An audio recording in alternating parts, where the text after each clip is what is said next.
Hello, ഇന്ന് നമുക്ക് മലബാറിലേക്ക് പോയാലോ? ഒരു റെസിപ്പി ഉണ്ടാക്കാൻ എല്ലാവരും എന്നോടൊപ്പം ഉണ്ടായിരിക്കണം ഈ വീഡിയോ തീരുന്നത് വരെ കേട്ടോ. മലബാർക്കാർക്ക് ഏറ്റവും ഇഷ്ടപ്പെട്ട ഒരു ഡിഷാണ് കേട്ടോ അത്.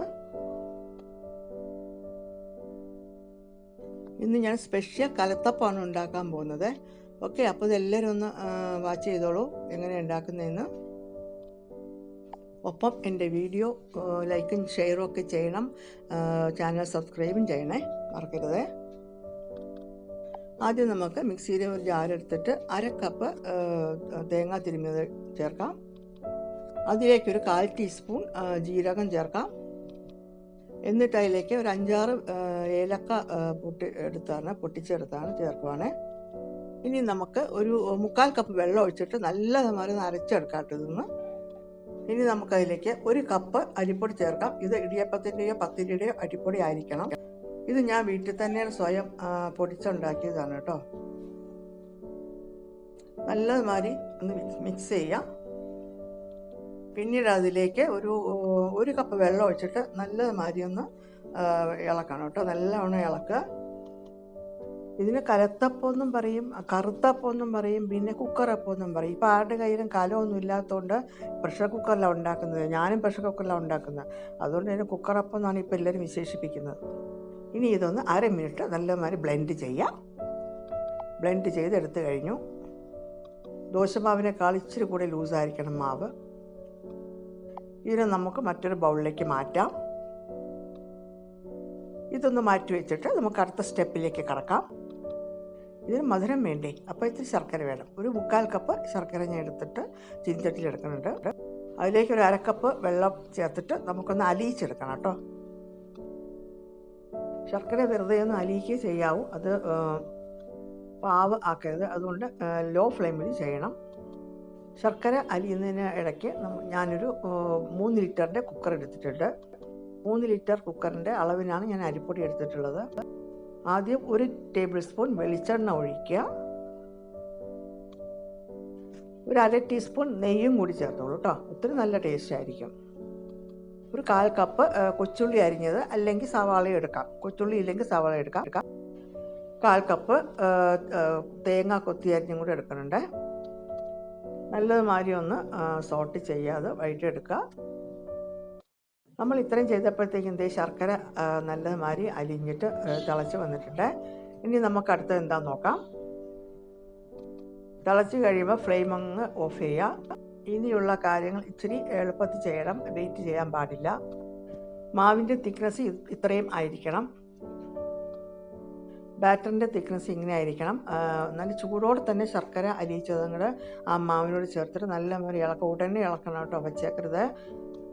ഒഴിച്ചുകൊണ്ടിരിക്കണം, ഇളക്കിക്കൊണ്ടിരിക്കണം. ശർക്കരയിൽ കച്ചടയോ എന്തെങ്കിലും ഉണ്ടെങ്കിൽ അത് നമുക്ക് അരിപ്പ് വെച്ചിട്ട് അരിച്ചെടുക്കാവുന്നതാണ്. നല്ലമാതിരി ഇളക്കിക്കൊള്ളൂ കേട്ടോ. കുറച്ച് നേരം നല്ലവണ്ണം അങ്ങോട്ട് മിക്സ് ആവട്ടെ.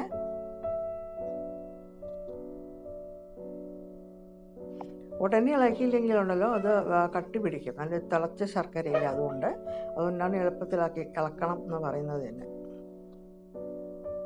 ഇത്രയും ചെയ്തപ്പോഴത്തേക്കും തേങ്ങായും ഉള്ളിയൊക്കെ നല്ലതുമാതിരി ഒന്ന് ചുമപ്പ് കളറിലായിട്ടുണ്ട്, ബ്രൗൺ കളറായിട്ടുണ്ട്. 2 സാധനം കൂടി നമുക്ക് ബാറ്ററിൽ ചേർക്കണം. മധുരം ബാലൻസ് ചെയ്യാൻ 1/4 ടീസ്പൂൺ ഉപ്പ് ചേർത്തോളൂ. ഇനി ഒരു 1/2 ടീസ്പൂൺ ബേക്കിംഗ് സോഡയും കൂടി ചേർക്കണേ. എന്നിട്ട് നല്ലമാതിരി മിക്സ് ചെയ്യട്ടെ. എല്ലാം നല്ലോണം മിക്സ് ആയിക്കോട്ടെ. ഇനി നമുക്ക് ബാറ്റർ ചൂടായിട്ടിരിക്കുന്ന പ്രഷർ കുക്കറിലേക്ക് പതുക്കെ അങ്ങോട്ട് ഒഴിച്ചു കൊടുക്കാം. ഇനി ഇളക്കമൊന്നും ചെയ്യരുത് കേട്ടോ.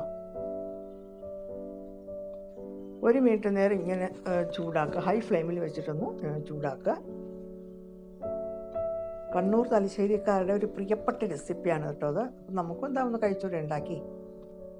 1 മിനിറ്റ് ചൂടാക്കി കഴിഞ്ഞിട്ട് ഒരു കുക്കറിൻ്റെ അടപ്പിൻ്റെ വെയിറ്റ് മാറ്റിയിട്ട് അടച്ച് വയ്ക്കുക കേട്ടോ. ഇനി ഒരു ലോ ടു മീഡിയം ഫ്ലെയിമിൽ ഒരു 3 മിനിറ്റ് ചൂടാക്കുക കേട്ടോ. കഴിയുമ്പോൾ വെയിറ്റ് വെക്കുന്ന നോസിലിൽ നിന്ന് ബബിൾസ് വരുന്നത് കാണാം. പിന്നെ 2 മിനിറ്റ് ആകുമ്പോഴത്തേക്കും ആവി വരും. പുട്ടിനൊക്കെ ആവി വരുന്നതൊക്കെ ആവി വരും.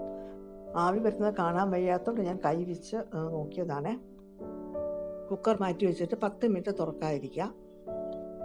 10 മിനിറ്റ് കഴിഞ്ഞിട്ട് തുറന്ന് നോക്കാം. നല്ല അടിപൊളി അപ്പമായിട്ടുണ്ട്. എന്നിട്ട് സൂപ്പറായിട്ടുണ്ട്. നോക്കി നല്ലോണം പൊങ്ങിയൊക്കെ വന്നിട്ടുണ്ട്. അടിപൊളി, സൂപ്പർ ടേസ്റ്റ്. നല്ലമാതിരി കുക്കായിട്ടുണ്ട്. വേണമെങ്കിൽ കമ്പി വെച്ച് നോക്കിയിട്ട് വെന്തോന്ന് ചെക്ക് ചെയ്യാം. ഇത് 10 മിനിറ്റ് കഴിഞ്ഞിട്ട് നമുക്കത് പതുക്കെ അതിൽ നിന്ന് ഇളക്കിയെടുക്കാം. കുക്കറിൻ്റെ വെളിയിലേക്ക് എടുത്ത് മാറ്റാം. ഭയങ്കര വെയിറ്റാട്ടോ അത്. കുക്കറിൽ നിന്ന് എടുത്ത് മാറ്റിയപ്പോൾ തന്നെ കയ്യിൽ നിന്ന് വീഴാൻ പോകും, അത്രയും സോഫ്റ്റാണത്. മറു സൈഡിൽ കൂടുതൽ മൂത്ത് പോയിട്ടുണ്ടെങ്കിൽ നമുക്ക് കത്തി വെച്ചിട്ടൊന്ന് ചെത്തി മാറ്റി കളയാം. ഇനി ഒരു അരമണിക്കൂർ തണുക്കാൻ വെച്ചേക്കാം. അരമണിക്കൂർ കഴിഞ്ഞിട്ട് നമുക്കത് കട്ട് ചെയ്തെടുക്കാം. വളരെ എളുപ്പത്തിൽ ഉണ്ടാക്കാൻ പറ്റുന്ന റെസിപ്പിയായിട്ടത്, സ്നാക്കാണത്. ഒത്തിരി എളുപ്പമാണ്. അതിൻ്റെ കൂടെ ഇച്ചിരി നീക്കണമെന്നേ ഉള്ളൂ ലാസ്റ്റ് പ്രോസസ്സ് സമയത്ത്, അത്രയേ ഉള്ളൂ. വേറെ ഒരു ബുദ്ധിമുട്ടും ഇല്ല. അത് ഒരു ഗസ്റ്റൊക്കെ വീട്ടിൽ വന്നിരിക്കുവാണെങ്കിൽ നമുക്ക് അപ്പത്തിൻ്റെ ഒരു 10 മിനിറ്റ് കൊണ്ട് ഉണ്ടാക്കാനേ ഉള്ളൂ. ചൂടോടെ നമുക്ക് സെർവ് ചെയ്യാം. നോക്കി എത്ര നല്ല സോഫ്റ്റാന്ന് നോക്കിയേ, അടിപൊളിയായിട്ടുണ്ട്. അപ്പോൾ ഇതൊക്കെ എല്ലാവരും ട്രൈ ചെയ്യാം.